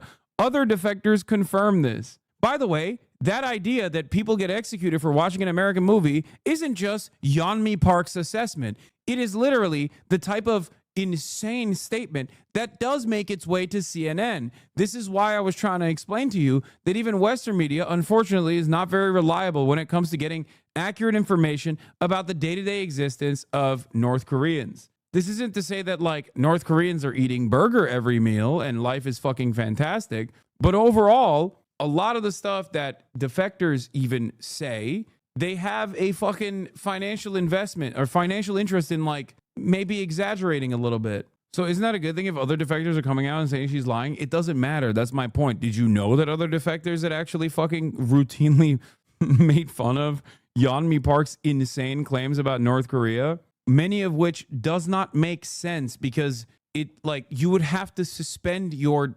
disbelief. You would have to assume that North Koreans are like an alien force, okay, that survives on mud and rat skin, that somehow still have the capacity, in spite of how starving they are, that they are able to pull trains, which is, again, an unimaginably impressive feat for any human, let alone a starving population of child slaves that were born in a prison colony that never left the prison colony. Like, none of this makes sense. Yeah, and also she's the most famous and successful because she's lying, like aggressively lying. And it does not take much for like a person to make a claim like this because there's no accurate information coming out of North Korea, as we've already talked about. So then mainstream resources will literally take up these claims and treat them as though they are truths. Like, it comes from a defector sometimes, okay? It goes to an outlet like Daily North Korean. Children in North Korean political prison camps face forced labor and other human rights abuses. Sometimes you want to even hear from like Amnesty International that will verify these claims without applying much scrutiny to them whatsoever. And then they make their way to like CNN. Yeah. Why do North Korean defector testimonies so often fall apart? This is an article that was written on The Guardian. Cash incentives and the Western media's endless appetite for shocking stories encourage refugees to exaggerate. There's also stories of defectors that will literally suffer because they also get mistreated by South Korean society broadly. and also can't get a fucking job in South Korea, which causes them to make up new shit because there's an incentive structure designed around like constantly creating new stories that are even more embellished, because that's the only job you can get. You defect. Obviously, the conditions are not great in North Korea. I'm not saying that they are, right? You defect, you run away, you go to China, and then the Chinese government sends you to South Korea. Then your only opportunity after you've gone through the investigation and the interrogation process to show that you are not somehow a double agent for North Korea, the only way that you can make money is by telling your stories, because you can't get a normal fucking job. And even if you do get a job, it's hard to survive in South Korea in general, which is why South Koreans themselves call it, what, hell on earth? But ultimately, if North Koreans are captured in China, they send it back to North Korea. Okay, China sends them back to North Korea. Then you escape China, and then you get to South Korea. There are stories of even defectors that have tried to go back to North Korea afterwards because they miss their families or because they can't fucking survive. What's the reason they can't get a job? I mean, the reason why they can't get a fucking honest job that allows them to survive is because it's the same fucking reason why regular South Koreans can't get a fucking job either. I assume that stop. That chatter is wrong. Yeonmi Park was sold to be a sex slave to an R-worded Chinese farmer. No, you're also wrong. She claimed that she was sold as a sex slave to an entire family of Chinese farmers that all happened to be R-worded, is how she described it. She said every single person in the family, in the Chinese farmer family, was disabled mentally. She did say that. That's another thing that she said. Yeah, there's no verifiable education, work experience, most lack post-secondary education, South Korean discrimination against North Koreans, etc., etc. Exactly. There are a fucking shit ton. There are a shit ton of reasons why if you're a North Korean defector, you're going to have a hard time getting a job. You already have a hard time getting a job in South Korea, even if you are South Korean and went to school. Like, obviously, things are not great in South Korea. It's true. I was there. I was the farmer. I was one of the mentally disabled farmers. Anyway, let's continue. Prisoners to a system that they can't change. This is kind of like a condensed version of that, a prison within a prison. Now, there's obviously a lot more study that's been done and visual analysis from satellite imagery. In our sources, you can read some of the human rights groups' reports on this, where they've done sort of a deep dive and annotation. I've just done a quick overview here. And to contrast the prison camps, let's go to Wonsan, where I found one of Kim Jong-un's palaces. We can really show you what Kim Jong-un does with this power that he's extracted from his people. So this is Wonsan, and up here, you got your empty square with the circles, you got a port. Then up here, you've got this international children's camp where kids from all around the world come to partake in North Korean fun and sport every year. And then right here is the Kim family compound. Look at this, right on the beach. It's got this private beach with all kinds of security barriers. It's got all of these massive structures, big yard, a shooting range, and right here next to it, of course, a railroad just in case the guy has to scurry away in case of an invasion or something. So he's always got an escape. Yeah, so does every fucking leader of every country in every state around the planet, okay? The notion that there are escape routes available for a president is not worthy of scrutiny or fascination. It's just how it is. Like, what the fuck are we talking about? The only thing that's unique is that they use a bulletproof train, okay? That's it. That's the only unique part about this. Same with Vladimir Putin. What the fuck? Plan. So while the 100,000 North Koreans, like, he's literally saying, like, this president's like such a pussy, dude. What are you scared that you're gonna get fucking invaded, dude? Okay, why does every president have that? Of course, every president has that. Like, yeah, but they're escaping in like a weird Korean way. You know what I mean? Like a weird North Korean style situation. That's why they're escaping Korean like. Are imprisoned up in the mountains. Kim Jong-un has his residence here on the beach. You know, I've known this. I've known that North Korea is crazy, but to see the prison camps and then to see this is just, it's fairly sickening to me. So when you're out here in rural North Korea, like I've been a lot lately, you stumble upon a few weird things. Check this out. Like you'll get this, like, this looks like maybe an anti-aircraft battery, like a military installation, maybe here in this red earth. Then you get these like really peculiar looking. Wow.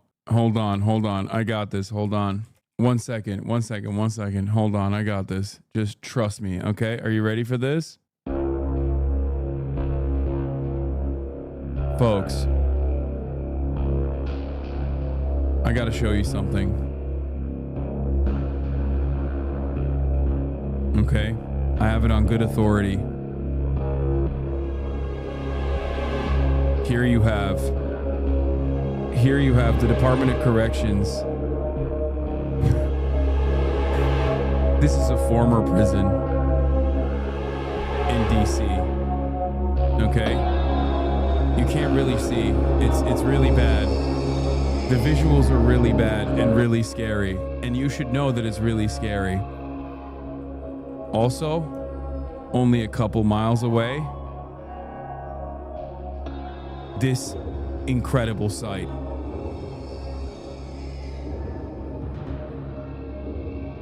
Computer enhance. The president, the leader of this country, only miles down the road, living in this house. They say some parts of the house might have been built by slaves, real human beings that were bought and paid for and sold as commerce in the market. Up on the roof, snipers. What are they afraid of? This president must be terrified of his own population. Underneath this house, tunnels. That's right, miles and miles of tunnels.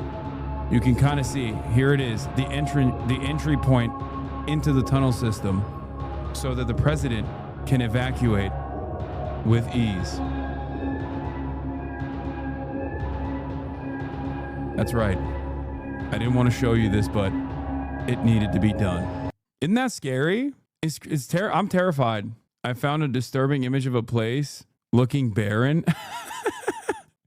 What is this website that you sent me? Mapsales.com. North Dakota. Wow. Look at this land. Not a single Walmart to be seen here. Terrifying. Mapsales.com. 100% satisfaction guaranteed.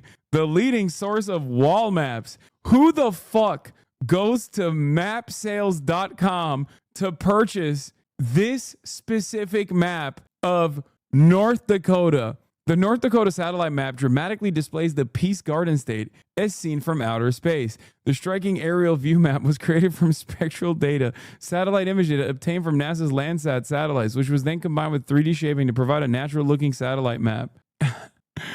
That's amazing. Oh, God, I'm showing the scary house again. It's white. Housing blocks that are just eerily symmetrical. They're kind of everywhere out in the rural area, and they are often built next to a farm. I've never seen villages like this anywhere in the world from the sky. They're just so clearly, deeply planned. But what I'm learning... Yeah, dude, they have a command economy. Yes. Also, it literally resembles an American suburb. Motherfucker, look at Houston, okay? What the fuck? Like, what are you saying? Like, look at this. Look at this, please, dude. Ooh, I've never seen such symmetrical design. What are they planning? Indecent things, I suppose. What the fuck are we doing? Ooh, look how planned and symmetrical. How insidious. What the fuck? Learning is that this is how a lot of stuff gets made in rural North Korea, a lot of the farming. Like, look at this. See all these houses? All of these houses, which look identical to each other, they are all a part of this factory. This is a factory that makes, let's find out. Boom. There we go. Fruit. This is a fruit processing factory. Out here, way out in rural North Korea. And all of these homes are the people who work in the fruit factory. Something Jacob pointed out to me is that a lot of these are duplexes, meaning two families live here, and you can see this is their backyard, and they have kind of a separator. So they have this little plot of backyard. This is their community. Bro, I'm not gonna lie. This literally feels like glazing North Korea.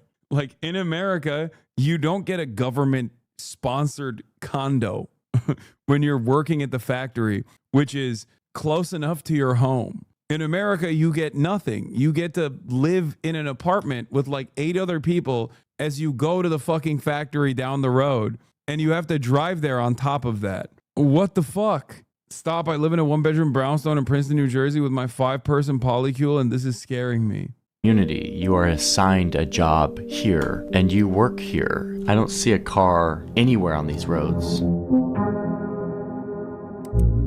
You mentioned cars. Of course, private ownership of vehicles isn't really a thing in North Korea, so there's no need for parking spaces. Yeah, I wonder why it's not a thing.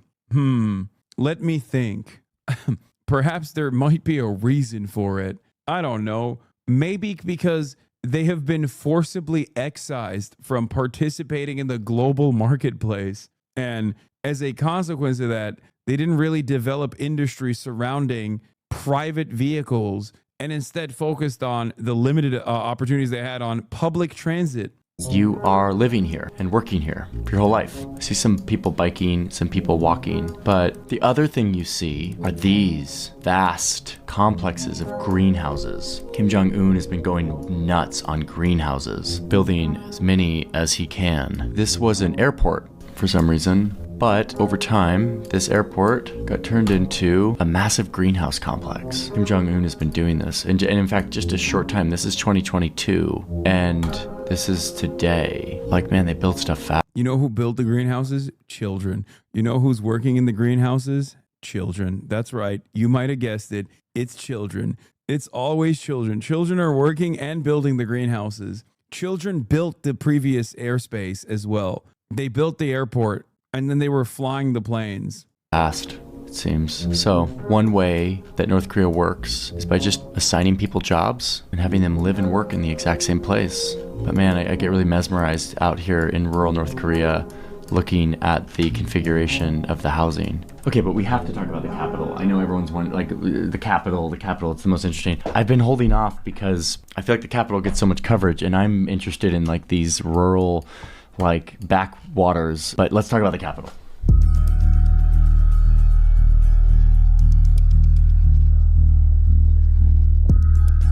In order to understand Pyongyang and like what it is, you have to understand this concept of songbun, basically the caste system for North Korea. It's how they subdivide the people. And like once you're in one class, you're in one class, and like your kids are in that class too, and you can maybe move up or maybe move down. If your grandpa was like supportive of the Japanese or wasn't super loyal during the revolution, then you are a part of the hostile class. Like, you are not to be trusted, you are not loyal, you will have the worst jobs, the worst opportunities, you will get the worst punishments. The wavering class are kind of the middle ground, and they are more trusted. They're still on thin ice like everyone, but they have more opportunities. They get better healthcare, they get better schools, better food. But the core class, those are the top dogs. They're party officials, they're the elites. And those are the people who live in Pyongyang. They live in a completely different world than the rest of the country. The capital, which is a pretty wild looking place. Here on Google Earth, they've put these little 3D renderings of like the big super wild hotel at the center of town that actually isn't that supposed to be a casino? Looks really awesome and cool and wild, but it's totally empty. At least that's what the reports say. It's just a big piece of propaganda. Part of it is that with these buildings, because electricity is so flaky in North Korea, you actually don't want like a high-rise like penthouse, because if you're like at the 30th floor. What the fuck is he? Is he eating chips with chopsticks? They should have never let Mormons escape Mormonism and find the internet, bro. We shouldn't let Mormons out of the country. Straight up. We should just keep them in the country. And the power goes out, you're walking 30 floors of steps. So the most desirable apartments, according to Martin, the expert interviewed, are the ones on the bottom floors. Okay, so Pyongyang has big old stadium, monuments, big grand boulevards, lots of buses. So much transportation happens on buses in North Korea. And as you're rolling around here, you see a lot of like pretty peculiar architecture. A throwback. Like, just understand that this is a pre-recorded video, as in he wanted you and me to see that he was eating chips with chopsticks when he was talking, okay? Like, I need you to understand, this is all a performance. This is not a live stream. He wrote a script for this, and in the script, he was like, I'm going to be eating chips with a chopstick while explaining to you Pyongyang, okay? I'm going to end the edit. Back to Soviet era, when cities were laid out on a template and you had, brutalist architecture and everything, and just rows of... I still love Johnny Harris. Donald Harris is one of my favorite content creators, straight up. And it's been a while since we've reacted to a Donald Harris video. Apartments and no real like suburban landscape. All these theme parks are empty parking lots all the time. It is like, just a snapshot in time. So we don't actually know, but I've never seen anyone in these. Although, check out this promo video from this water park.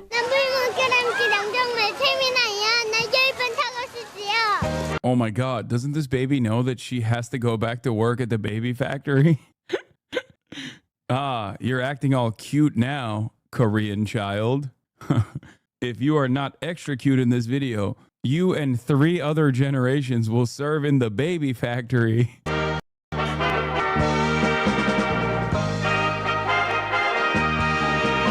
You start to see that like a lot of this stuff is built to show the outside world that North Korea can do this, and to show, fellow North Koreans that North Korea can do this. That is a massive part of construction in this country. It's not about serving the broader people as much as it is about telling a story.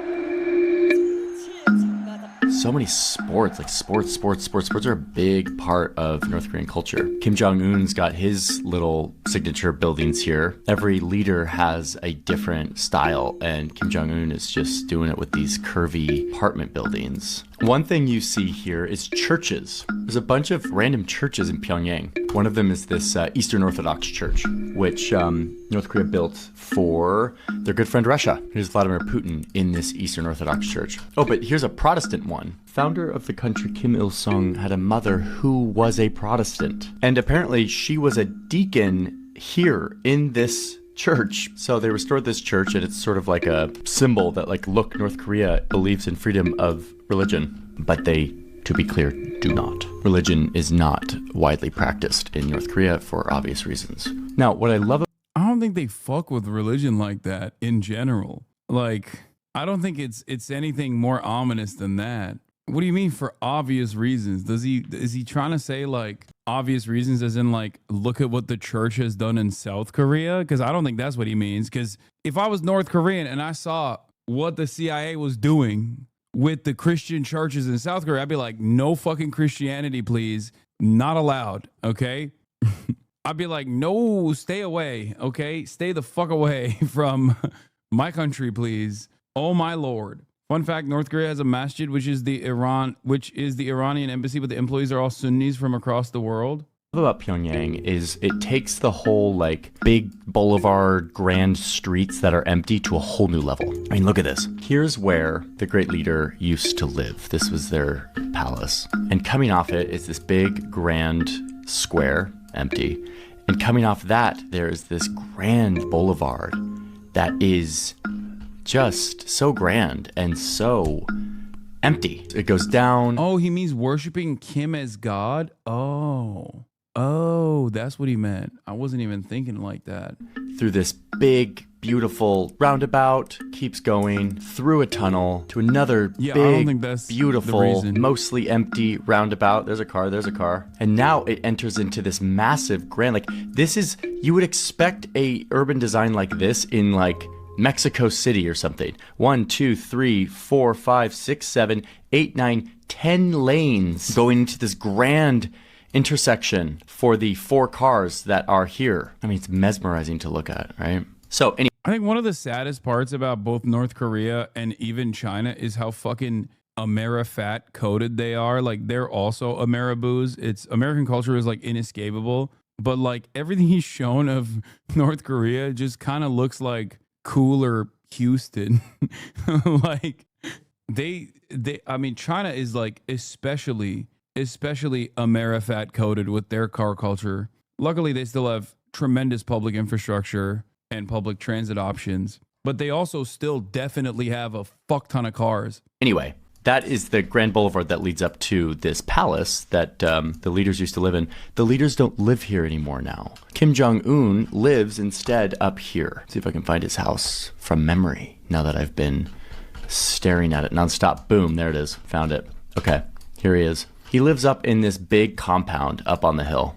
This big boy. This is his main residence in the city. I'm looking at my data set from Jacob, and you see potential underground entrances to these heavily secured compounds and bunkers. For how much we know these folks like to dig, you can imagine that behind Kim Jong-un's house, there are tunnels and bunkers. We don't know that, but... Bro, what are we... I don't think he's making this shit up. I just don't understand why this is like, ooh, scary. Okay, this is what I mean. It's like, this is every leader of every country, including the United States of America. Like, that's, I don't know. Maybe this is unique, but I don't understand. I presume there probably is. Now, Google Maps being what it is, someone put a concentration center label right over the hill from Kim Jong-un's house. I asked the experts about this, and they're like, no, that's not a that's like, there's not a concentration camp on the other side of Kim Jong-un's house. It's probably a barracks where his bodyguards live. Don't believe everything you see on Google Maps, folks. So yeah. But you just did that. You did that the entire video. You literally zoomed shit, and whatever the thing that it said turned around and repeated. It's been 42 minutes. Why is it that at the 42nd minute, you finally go, maybe this seems a little bit far-fetched? The entire video was that. Just fucking diving around on Google Maps and being like, I'm zooming in here. Look at this scary place. Half of the stuff that he was talking about exists in every country, whether it be prisons, whether it be fucking prison labor facilities, or even like extraction routes for a head of state. And then the other half is just like zooming in and going, this is the scariest thing I've ever seen. And the image that he's showing is basically this. And then the additional classic stuff, like they have 18 generations of slaves in the prison colonies where children are being born and working for 12 hours a day at the age of 4. Yeah, Pyongyang is a place that could look fairly developed and nice. And indeed, the imagery from Pyongyang does look fairly let that not fool you. Nice in some views. Because this is where the elite live, the core class. This is where the output from all of the horrific abuse and slavery that's happening out in the countryside comes to benefit. And this is the center of power for the regime. Oh, and something you can't see here, but that you see in a lot of like tourist videos is the very deep underground train system. They've got a subway that is very nice looking. And boy, I wish I could go there and visit and see it someday, but I probably will never do that for obvious reasons. Yeah, because he's CIA. Okay, I want to finish this video talking about the thing we can't really see on this map, which is the people. They are regular people like you and I, and they have dreams and ambitions. They just want to have some food and enjoy themselves and go out with friends and just kind of have a happy life. Despite all the horrors of this place, there are wholesome, meaningful traditions and rituals that still endure. The Lunar New Year, or the Harvest Festival, brings people together to celebrate. The extreme poverty limits their feasts, but they often consist of homemade alcohol, simple rice cakes, and something poverty and totalitarianism can't totally take away, which is community, the nourishment of relationships. As we've seen, most people can't really move around in the country, so they stay in one place, which defectors have reported leads to a sense of intimacy and connection with the community they live next to. They lean on each other, they survive because of each other, they celebrate together, and they seem to find meaning despite all the limitations and all of the control. One defector went so far as to say, "Everything was suffocating and pitiful in North Korea, but it is a country that I have many positive memories from. So if someone asks me, what is North Korea like? I say, North Korea is a nice place with plenty of love." And that's, I think, one of the things that's often forgotten when we look at North Korea in the traditional media, because people having a happy life is not newsworthy, but a military parade or a nuclear test or a missile launch or something is newsworthy. Yeah. So just leaving you with a reminder that there's more to this country than the horrible realities that we've seen here or that we often see on the news. If you want a deeper look on this angle of the country, there's a book called Nothing to Envy, which is a great human level account of life in North Korea. So thank you all for being curious with me as we looked at this map. To understand more about this secretive country, let me know what you want me to cover next. Oh my God. North Korea can host the best F1 street circuits. The internet is such a cool place. You can become an expert in North Korean geography from the comfort of your own home. No, you can't. This video did not prove that. This video did not prove what you think it proved. Man, how North Korea builds cities is like how I play city building simulation games. Let us all appreciate the fact that we were born elsewhere.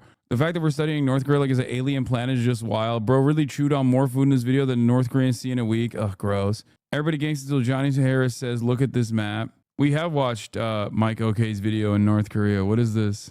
What is this? As an average tourist, this was the closest I could get to delivering my message to the United Nations on behalf of all my Israeli friends. Ordinary yet oddly opinionated, proud American, unapologetic Zionist. It's not mental illness. It's a bot, chatter. It's all these different hands. It's a bot. Never mind, it's the same hand. This hand is different, though. I think some of the initial hands were different, too, no? Aren't they? Try holding a middle finger like that. It's not possible. I just did.